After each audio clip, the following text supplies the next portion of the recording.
My people, I greet you. Good morning, good afternoon, good evening. This is your brother, NDS Opinion TV. I don't show face. That this issue that have been trending for past 2 days about Akwa tiwara. Some are saying that he was arrested. Some are saying he was kidnapped. Whichever, the issue remains that Akwa tiwara was arrested or he was adopted. So these two goes hand in hand. Now, in this issue, I've heard of different comments, I've heard of different reactions, I've even heard of people mocking him. But I just kept quiet because most of the times I don't rush into conclusion or I don't rush into a matter all in the name of this blogging or content making. I try to digest issues before I come up to my view, because most of the times we may end up giving the wrong information. But on this issue of Akwa tiwara, the story is that Akwa tiwara was forcefully adopted from his hotel, and there was 2 casualties of insecurity men. Now, based on the reactions that people have been giving, I want to give my own opinion. And I want to react from biblical aspect of faith. Look, I am not a fan of Akwa tiwara, but Akwa tiwara remains my brother. Akwa tiwara remains my friend. Akwa tiwara is an Igbo son. And based on that, I love him because he is my fellow human being. I don't have any reason to hate him. He's a native doctor, a witch doctor, whichever he remains, that is for him. I am a Christian, and I am a Bible-believing Christian. But let me give this my opinion from biblical aspect of faith. You see, when Jesus Christ was here on the earth, he was doing all miracles. He was going about preaching.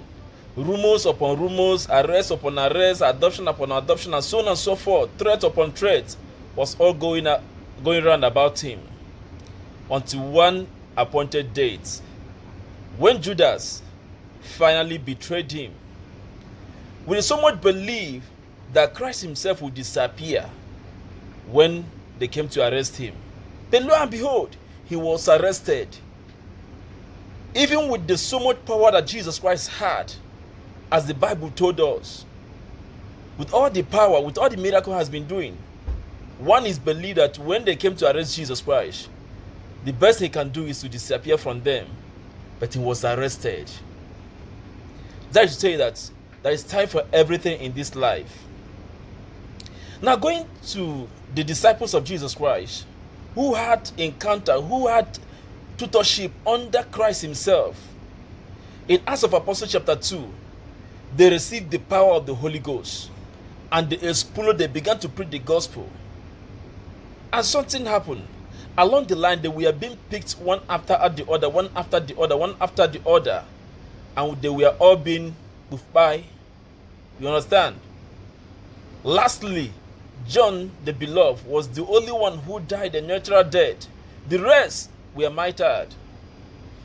To tell you that it's time for everything. At times, you may be thinking that power you have with you will save you. But there will be a time that the power will not even react. They say that when power joins power, the lesser one will succumb. Now, we know of so many stories of people who performed wonders, who did magical, who did mysteries, how they ended. So people trying to criticize Akwa tiwara, saying that with all his power and with all his bragging that they thought that he would have disappeared, he would have done that. My dear, you guys are wrong. You are wrong for saying that. And if you're a Christian, if you're a pastor, if you're an evangelist, if you're a prophet or whichever you call yourself, don't dare make Akwa your topic in the church or anywhere.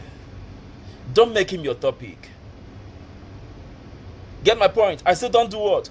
Don't make Akwa tiwara your topic of preaching. Since the adoption of a thing in Nigeria, many bishops have been adopted. Reverend prophets have been adopted. Just last year, we heard of the Methodist bishop their primate, who was adopted, and almost the account of the church was frozen. 100 million was paid for ransom for his release. If going by power, and these men, they were servants of God, the Most High God, I believe God would have given them the ultimate power to disappear or even remain invisible in the eyes of the adopters. But they were all adopted. To tell you that it's time for everything. Whatever happens here on this life earth happens for a purpose. It might happen for an eye opener. For you to take correction. For you to know the pain others goes through. For you to know that yes, there's life after death. For you to know there's a difference between cold water and hot water and warm water. So, anyone mocking Akwa tiwara, you are a witch. If you mock him, you are what? A witch. Because it's only a jealous person that will mock him for this very predicament of his. It is only a jealous person that will mock a person in this kind of situation. So my dear brothers and sisters out there, are you an Igbo person or whoever tribe you belongs to? Yes, I'm using English language to make this very video because I know some of my followers are not all Igbos. So Akwa tiwara, yes, may have his own weaknesses, but that doesn't call for the mockery. It's obvious that something happened somewhere, and who knows? But one thing we should pray is for this young man to come back alive and continue his work, either to have a rethink, or if he has been sullying his hand negatively, God should have mercy on him and call him back and call him to order. It is not yet his time. He's still a young boy despite his wealth. So I am making this video to advise every person out there, say please, don't mock your brother when you had a misfortune, or when something grievous happens to him. Rather, remember him in your prayers. Pray for him. Who knows? If he is alive tomorrow, somehow, somewhere, he will be of a help to you. Akwa tiwara is a young man. From the little I have seen about him, he has a good heart. He has a very humble mind. But you know that the weight he had is somehow tried to intoxicate him. And at times he made some utterances that shouldn't have even been made. Yes, I overheard one of his videos where he talked about Akwa Bogu. You know, say it's a magical power that will, a kind of traditional bulletproof. Yes, all these are things that I said. But all these things are trialogue. It's just like a mechanic who you take your car to him for him to service. What mechanic does is they may try based on from the error and had a correction. So when you take your mobility for a mechanic to fix for you, expect luck and error. So even in this mystical power of theirs, there is still luck and error in there. So I love you all.